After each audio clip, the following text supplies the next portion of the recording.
Allez, bonjour à tous les amis, bienvenue sur la chaîne The Web Plastic Model. Aujourd'hui, on se voit, ça y est, c'est le final du montage du Hummer H2 au 1/25e proposé par Revell. Donc c'est la dernière vidéo pour ce montage. Il est terminé, il est très beau, je suis hyper content du résultat. Donc on va voir ensemble comment j'ai réalisé ce petit final. Donc je vous montre là où je m'étais arrêté, donc la peinture des petits feux orange et rouge. Je ne sais pas si vous vous souvenez lors de la dernière vidéo.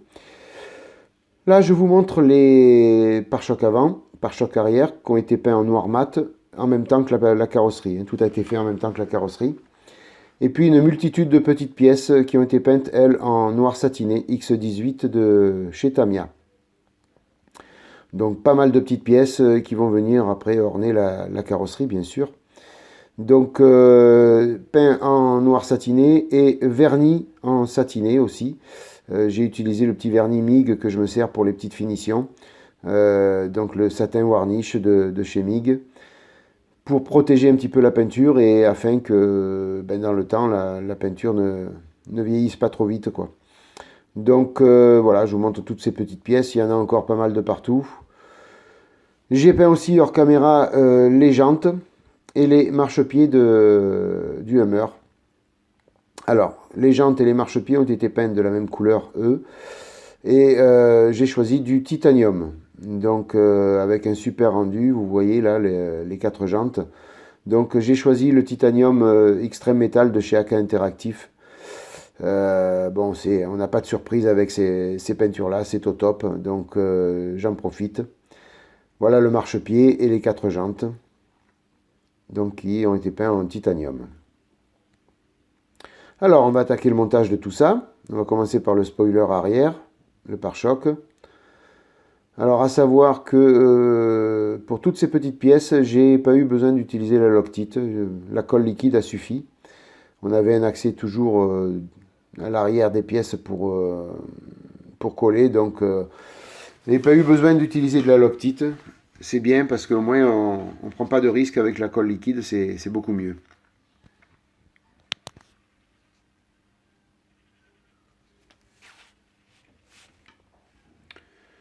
Alors je vous laisse un petit peu découvrir le montage et puis je vous reprends à chaque fois que le besoin s'en fait sentir.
À chaque fois, hein, je vous montre au bout de 2 ou 3 pièces le résultat après collage.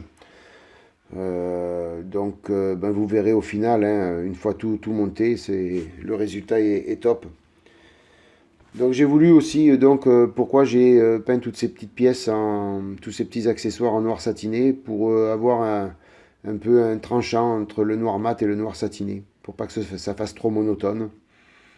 Et en effet, ça le fait, la transition est bien. Je vais m'attaquer aux rétroviseurs. Donc les rétroviseurs sont en 3 parties. Vous avez le rétro par lui-même, un petit triangle qui va sur la carrosserie et le rétro dessus. Et puis le petit carré là que je vais coller au fond des rétros qui vont recevoir après le décalque prévu pour les rétroviseurs sur la planche à décalque.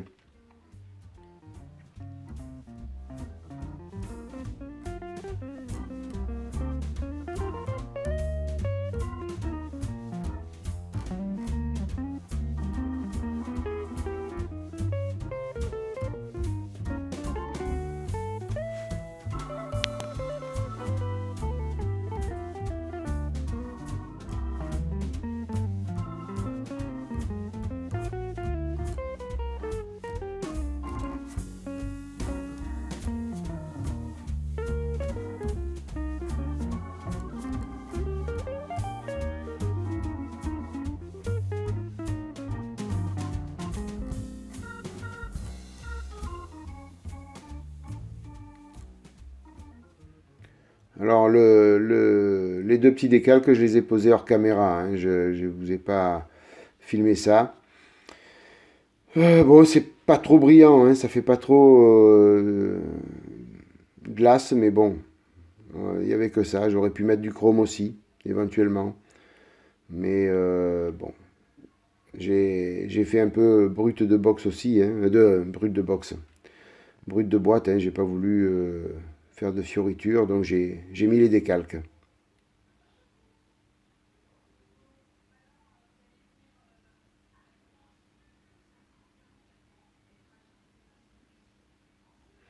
Alors, il faut les ajuster, les petits triangles. Ça force un peu en rentrant dans le trou, le petit pipion, là. Donc, je vais venir retirer un peu de matière parce que j'ai pas envie de forcer et de tout casser si près du but. Ce serait dommage. Donc, je viens retirer un petit peu de matière sur le pipion et après, il y a plus de soucis.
Maintenant, on va poser les poignées des portes. Donc pareil, à la colle liquide, hein. Il n'y a pas de souci. Par contre, là, il n'y a pas besoin d'ajustement, ça rentre bien, hein.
Là, je viens coller les deux petites attaches du capot avant qui viennent se loger sur le côté.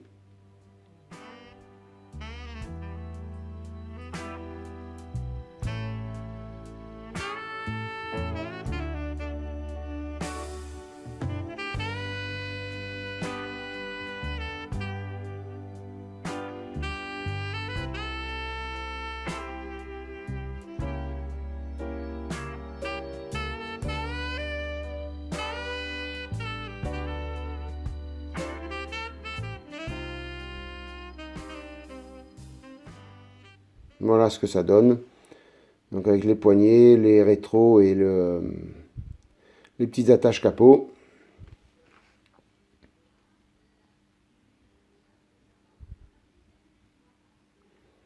Alors les rétroviseurs, oh là là, où je vais, les essuie-glaces. Donc eux, ils rentrent un petit peu forcés dans le trou, hein. Le pipion est un peu gros, mais bon ça va, hein. Il n'y a pas besoin de retirer de matière pour les mettre. Donc j'ai forcé un petit peu, j'aurais pu éviter de mettre de la colle, j'ai mis par sécurité un petit peu de colle J'ai préféré, mais voilà, c'est vraiment par sécurité. Sinon, ça rentrait bien forcé, donc il n'y a pas de souci. Il a fallu un petit peu ajuster tordre un petit peu le rétroviseur comme je fais là, pour qu'il plaque bien le pare-brise. Sinon, des rétroviseurs qui rebiquent et qui touchent pas le pare-brise, ça fait pas joli, pas réaliste.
Alors, au niveau de la calandre et du pare-choc avant, il y a les logements des phares et des clignotants. Donc sur le fond, je suis venu passer du marqueur chrome de chez Molotov. Donc c'était le marqueur 1 mm. Donc j'ai fait tout le fond des phares, des anti-brouillards et des clignotants.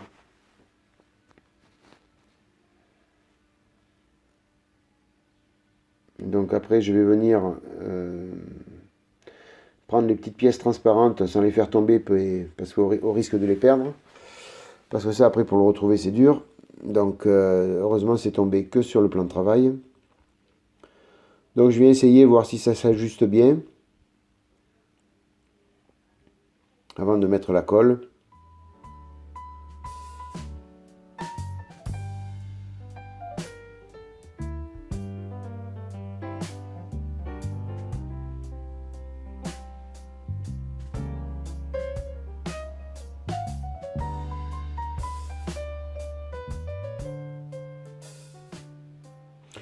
Donc on va utiliser toujours comme à mon habitude la micro liquid tape.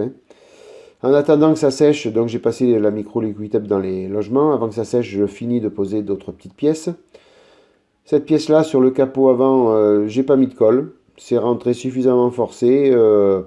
Et après on n'arrive plus à la retirer, mais avec l'ongle on n'arrive pas à la prendre. Donc elle restera comme ça, il n'y a pas de colle. Mais bon ça tient donc il n'y a pas de souci.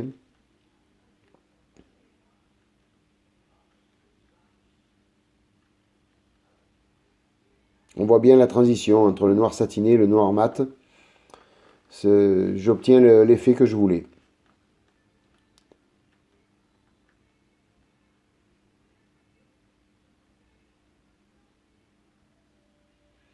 Donc là maintenant on va mettre les pneus sur les jantes.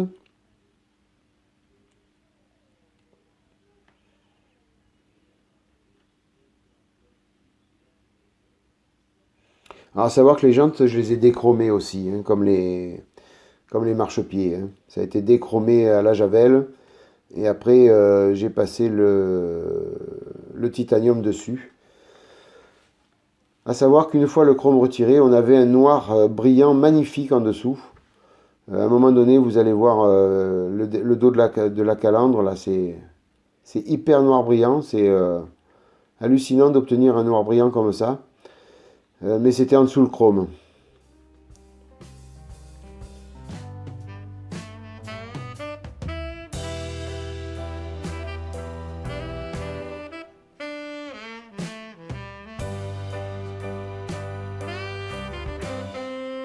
Donc je vais venir coller les marchepieds.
Donc la colle micro-liquid tape est sèche, donc on va pouvoir poser les pièces transparentes sur le logement phare, clignotant et anti-brouillard.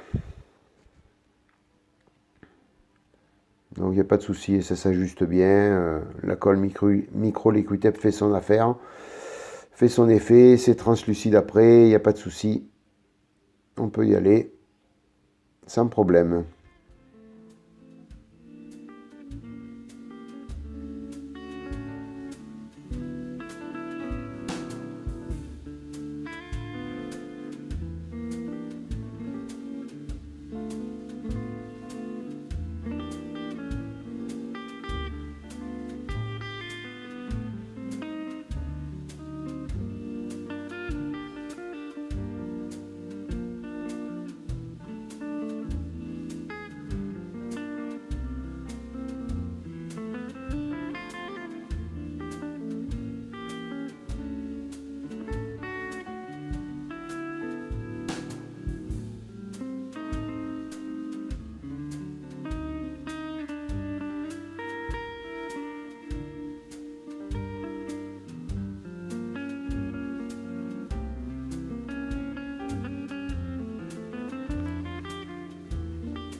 Voilà, les pièces transparentes sont collées.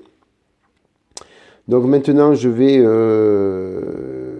mettre une petite touche de peinture blanche derrière le phare. Donc j'utilise la modèle Color de chez Valero. Donc je vais le mettre sur le petit pipion transparent qui sort de l'autre côté. Donc pourquoi je fais ça? Bon, c'est juste pour faire une petite finition, hein, il n'y a rien de méchant. Mais ça fait un peu office d'ampoule. On croit voir l'ampoule au fond du phare, si vous préférez. C'est pas énorme, mais bon, ça fait une petite finition plutôt que de voir un petit trou noir sur le fond.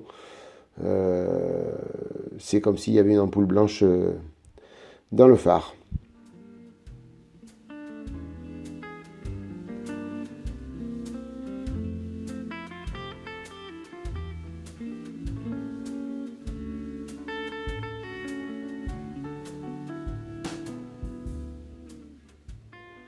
Ah, vous voyez la différence entre celui de gauche et celui de droite? On croit vraiment qu'il y a une ampoule sur le fond.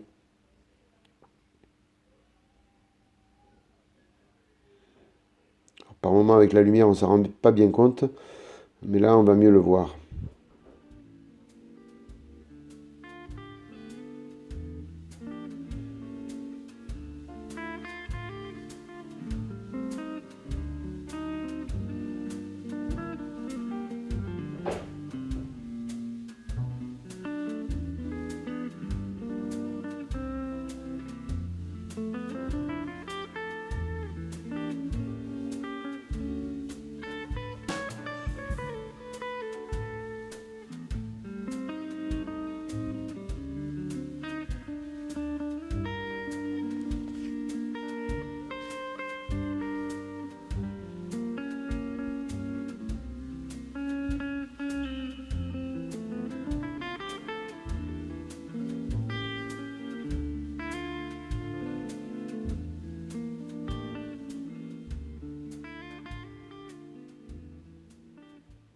Là, la calandre est posée, collée. Je vais venir mettre le pare-choc. Après, il restera les roues et le montage sera terminé.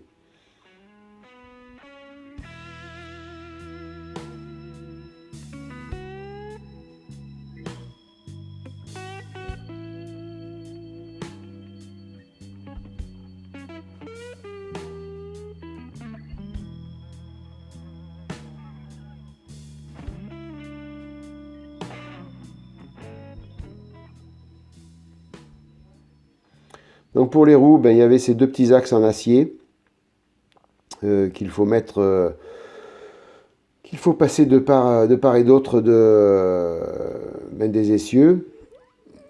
Et après, on va venir poser les roues dessus.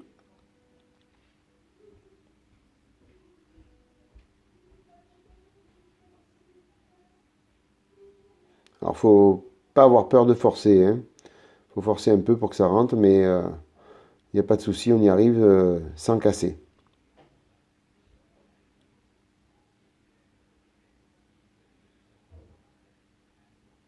Voilà.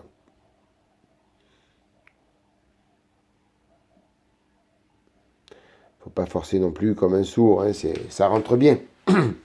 Mais bon, ça rentre pas tout seul, il faut appuyer un peu.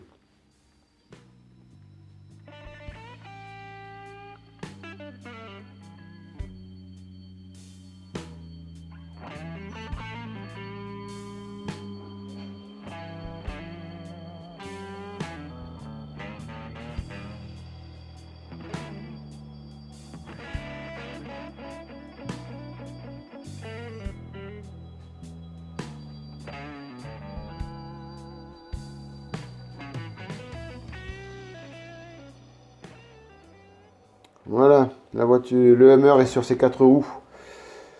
Le montage est pratiquement terminé, hein. Toutes les pièces sont sur la carrosserie.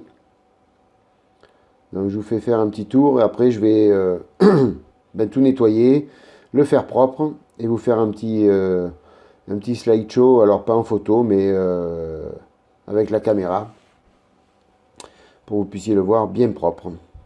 Voilà, il est propre, nickel, je trouve le résultat magnifique, je suis hyper content de ce Hummer. Voilà. Il va rejoindre ses petites copines dans la vitrine. Mais franchement, je suis content du résultat.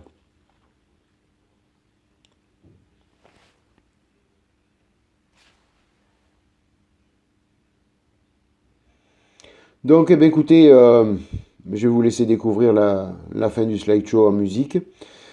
Ben, écoutez, je vous remercie encore énormément de m'avoir suivi pour le montage de ce Hummer, de tous vos commentaires, de tous vos encouragements. Ça me fait progresser, ça me fait avancer et c'est ce qui me donne l'envie de continuer les vidéos. Donc pour ça, vous êtes exceptionnels. Donc merci à vous tous de m'avoir suivi pour le montage de ce Hummer. Il y a d'autres montages en cours, la Ferrari 430, il y a l'Audi qui va arriver. Alors l'Audi, je vous ai laissé un peu sur votre faim avec la carrosserie, donc elle est terminée. Je vais bientôt faire une vidéo ben, sur la suite du montage et puis donc vous présenter la carrosserie une fois terminée. Voilà, donc écoutez, merci mille fois d'être passé par là. Si ça vous a plu, mettez-moi un petit pouce bleu. Et puis, ben, je vous souhaite une bonne matinée, une bonne soirée, une bonne journée. Et puis à bientôt. Allez, ciao, ciao, bye, bye. À plus.